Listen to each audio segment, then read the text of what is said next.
The sun burned hot in the sky as Josie's tired feet dragged along the dusty road. She was only 12 years old, but her small shoulders carried the weight of a life already too hard. Her dress was frayed at the edges, her toes peeked through the holes in her shoes, and her stomach growled so loud she was sure the birds could hear it. She had been walking for days, ever since she ran away from her uncle's house. The memory of his angry voice still made her shiver. He had called her a burden, said she was old enough to work in his saloon. Josie didn't know much about the world, but she knew what happened to girls who worked in places like that. So she ran. Now, with nothing but a small bundle of clothes and her mother's worn Bible, she stood in front of a farmhouse, one she hoped belonged to the kind widow people in the last town had told her about. The widow was known to take in orphans, they said. Josie's fingers tightened around the Bible as she lifted her hand and knocked. The door creaked open, and instead of a gentle-faced woman, a tall, broad-shouldered man with a beard and deep-set frown stared down at her. His eyes were shadowed, his mouth set in a hard line. This was not the widow. This was not the right house. Josie's heart sank. She had knocked on the wrong door. The man, Elias Boone, looked at her with suspicion. "What do you want, girl?" Josie swallowed hard. I was told there was a woman here who might give me some bread." Elias's jaw tightened. "No woman here. Just me." Josie's hope flickered out like a candle in the wind. She turned to leave, but then her stomach growled again, so loud this time that Elias heard it. His frown deepened. A long silence stretched between them.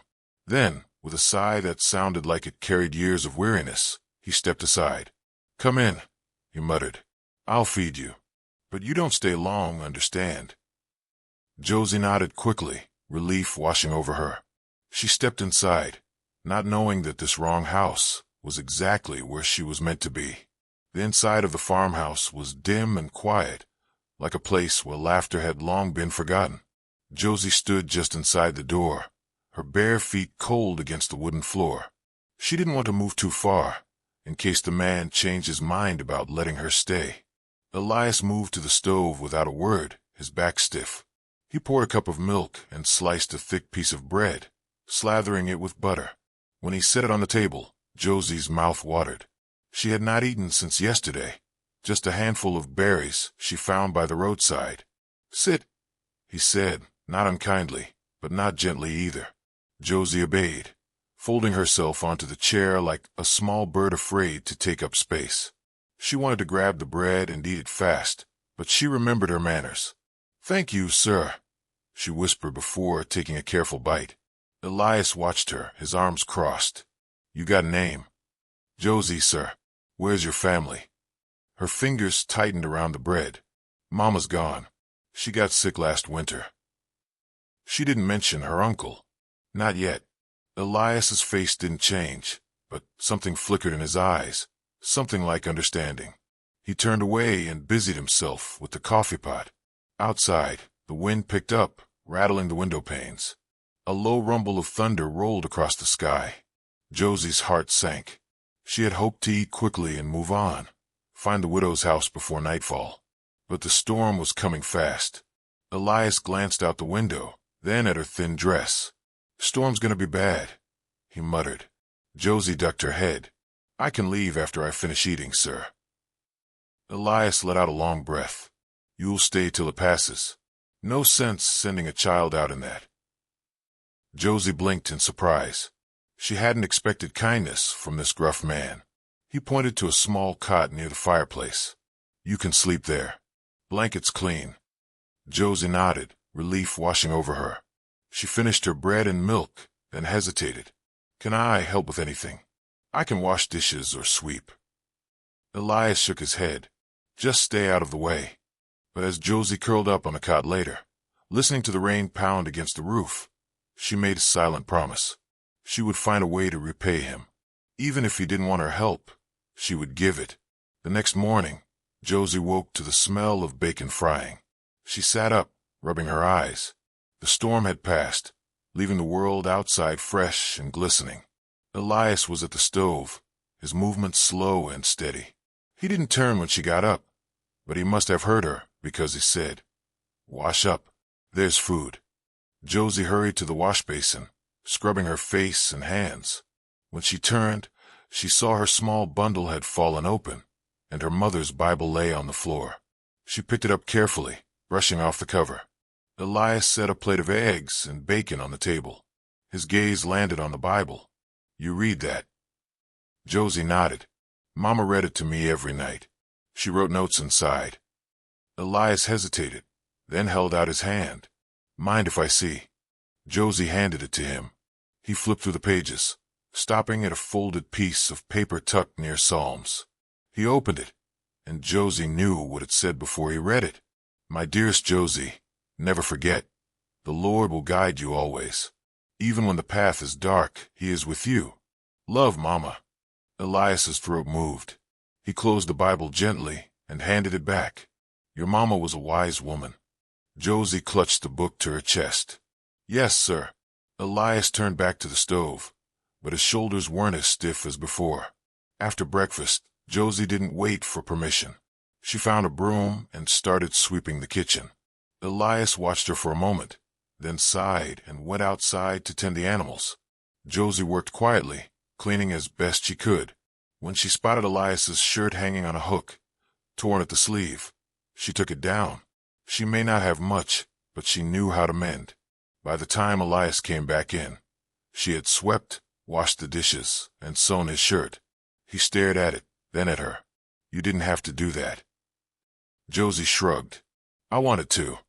Elias picked up the shirt, running his thumb over the neat stitches.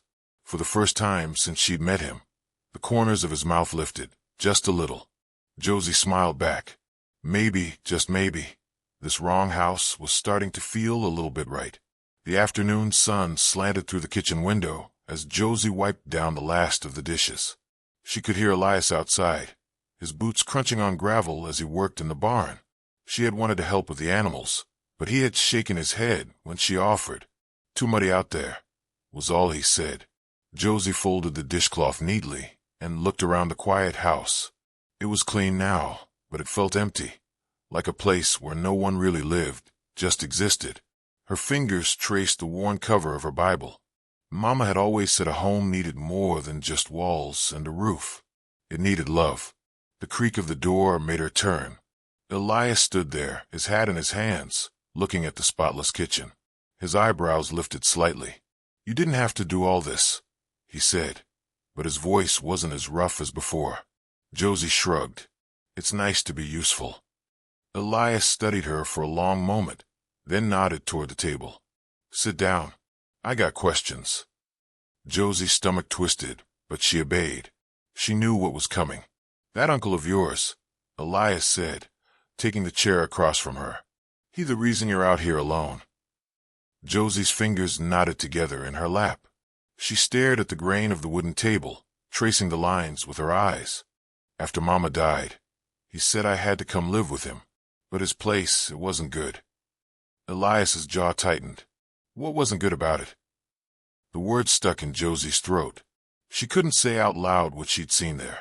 The men who came and went at all hours, the way her uncle had looked at her when he said she was old enough to earn her keep. Instead, she whispered, he wanted me to work in his saloon. Mama wouldn't have wanted that. The coffee cup in Elias's hand hit the table with a thud. His face had gone hard as stone. How old are you, girl? 12, sir. Elias stood so suddenly his chair scraped across the floor. He paced to the window and back, his hands clenched at his sides. When he spoke again, his voice was low and tight. You stay away from that man. You hear me? Josie nodded quickly. She hadn't meant to make him angry. Elias took a deep breath, running a hand through his hair. You got any other family? No, sir. Just Mama, and now she's. Josie's voice broke. She hadn't cried since the night she ran away, but suddenly the tears burned behind her eyes. Elias didn't say anything for a long time. Then he reached out, awkwardly patting her shoulder once before pulling back. You'll stay here tonight. We'll figure things tomorrow. As Josie lay in the cot that night, she stared at the ceiling, listening to the sounds of the house. Somewhere in the dark, she heard Elias moving around, then the creak of his bedroom door closing. She clutched her Bible to her chest. For the first time in months, she didn't feel quite so alone. The next morning, Josie woke to the smell of coffee and something sweet. She sat up, rubbing her eyes, and saw Elias at the stove, flipping pancakes. "You're awake," he said without turning around. "Come eat." Josie hurried to wash up, then sat at the table where a stack of golden pancakes waited. She blinked in surprise. "You made pancakes?" Elias grunted, setting a jar of honey on the table. "Figured you could use something besides bread and eggs." Josie smiled as she drizzled honey over her stack. "Thank you, Mr. Boone." "Elias," he said. "Just Elias." They ate in comfortable silence. When Josie finished, she folded her hands in her lap and bowed her head. "Thank you for this food, Lord. And thank you for bringing me to this safe place. Amen." When she looked up, Elias was staring at her, his fork halfway to his mouth. There was something strange in his eyes, something like pain, but softer.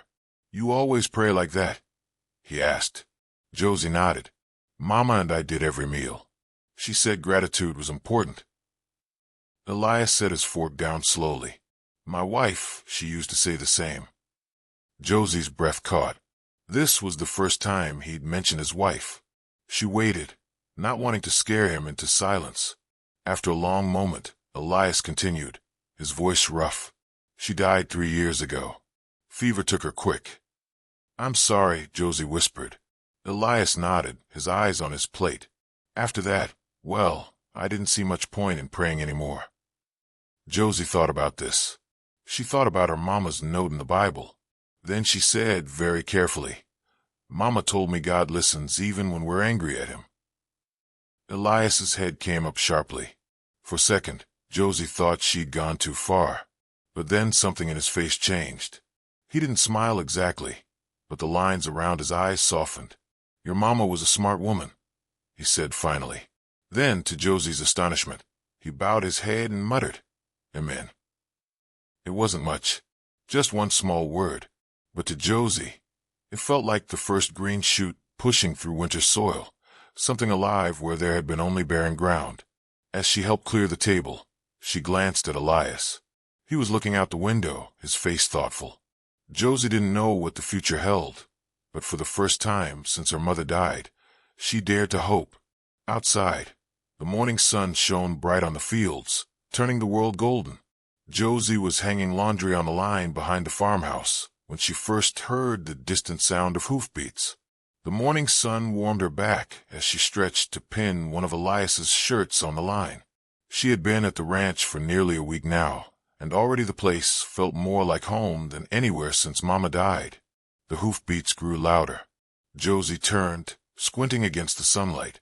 A rider was coming up the dirt road, a man in a dark coat, his hat pulled low. Something about the way he sat in the saddle made Josie's hands go cold. She dropped the clothespin she was holding and ran for the barn where Elias was mending a harness. "Elias," she called, her voice tight with fear. "There's someone coming." Elias looked up sharply. He set down his tools and strode to the barn door, putting himself between Josie and the approaching rider. "Go inside," he said quietly. "Now." Josie wanted to run, but her feet felt rooted to the spot. The rider was closer now, close enough that she could see the familiar set of his shoulders. Her breath caught in her throat. "Uncle Carl," she whispered. Elias didn't move, but Josie saw his hands curl into fists at his sides. The rider reined in his horse a few yards away, dust swirling around the animal's hooves. "Well, well," Uncle Carl said, tipping his hat back. His smile didn't reach his eyes. "If it isn't my runaway niece." Josie shrank back against the barn wall. Her uncle looked just as she remembered. The same greasy hair, the same yellowed teeth when he smiled.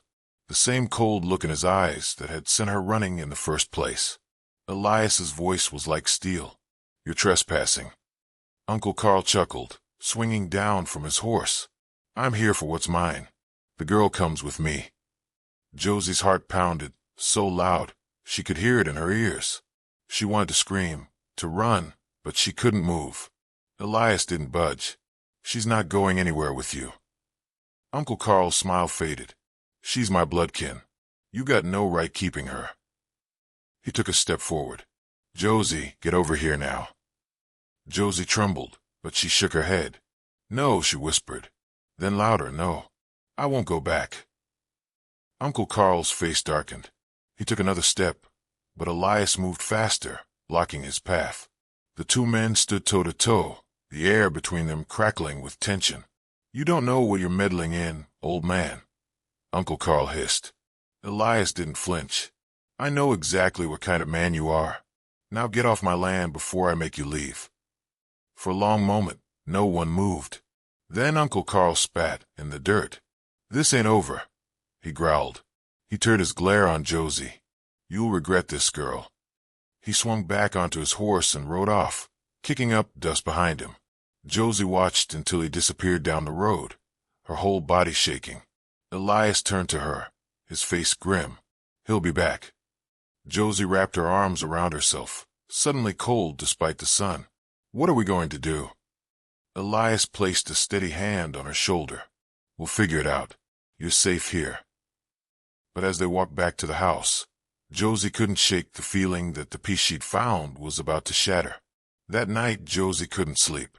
Every time she closed her eyes, she saw Uncle Carl's face, heard his threat. The cot that had begun to feel comfortable now seemed too small, the shadows in the room too dark. A soft creak made her sit up. Elias stood in the doorway, holding a lantern. You're still awake, he said quietly. Josie nodded, pulling her knees to her chest. I'm scared he'll come back. Elias set the lantern on the table and sat in the chair nearby. The flickering light made the lines on his face look deeper. I've been thinking, he said after a while, about what to do. Josie held her breath, waiting. Elias rubbed his jaw. Law says he's your kin. That gives him rights. His voice grew hard, but no judge in his right mind would send a child to a place like that saloon. Josie's throat tightened. So what does that mean? Elias looked at her then, really looked at her. It means we got two choices. You can run again. Keep moving so he never finds you. He paused. Or, Josie whispered, or we make it so he's got no claim on you at all. Elias stood and went to a trunk in the corner of the room, the one Josie had never seen him open. He lifted the lid and pulled out a yellowed piece of paper. Josie craned her neck to see. What is that? Elias's hands were steady as he unfolded it. Adoption papers. My wife. She always wanted children. We were fixing to adopt before she got sick. He cleared his throat. I could make you legally mine. Then he'd have no say. Josie's eyes filled with tears. You do that? For me? Elias's voice was rough when he answered. I ain't much of a father, girl, but I sure as hell am better than that snake of an uncle. For the first time since Uncle Carl had appeared, Josie felt hope bloom in her chest. She scrambled off the cot and threw her arms around Elias's waist. He stiffened at first, then slowly, awkwardly, patted her back. We'll go to town tomorrow, he said. See the judge first thing. As Josie lay back down, clutching her Bible to her chest, she realized something wonderful. She wasn't just safe here. She was home, outside. The night was quiet, the stars bright overhead. Somewhere in the darkness, a coyote called, but Josie wasn't afraid anymore. Whatever happened tomorrow, she wouldn't face it alone. The ride to town the next morning was quiet. Josie sat stiffly behind Elias on the horse, her arms wrapped around his waist. The rising sun painted the prairie gold, but she couldn't enjoy it. All she could think about was what would happen when they reached town. What if the judge says no?